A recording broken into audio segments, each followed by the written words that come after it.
Сәлеметсіздер ме, студенттер? Бүгінгі сабағымыздың тақырыбы Шыңғыс хан империясы және оның мұрагерлері.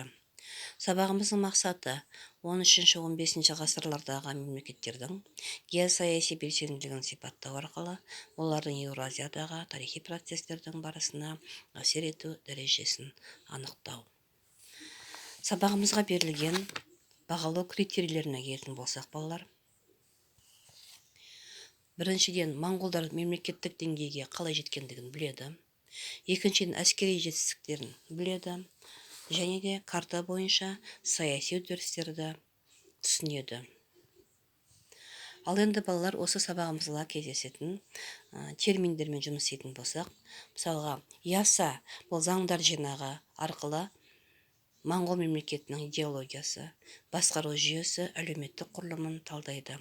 Кешіктен дегенне, кешіктен Шыңғыс ханның жеке басын қорғайтын жасауыл, құрылтай, ол моңғол империясының жоғарғы басқару органы болып табылады.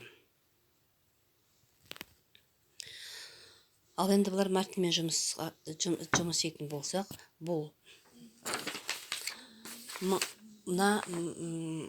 мынандай зерттеу сұрақтарына жауап берейік. 1211 жылы моңғолдар Қазақстан жеріне не себепті келеді? Көшілік хан қай мемлекеттің билеушісі болды? Керейлер билеушісі кім болды?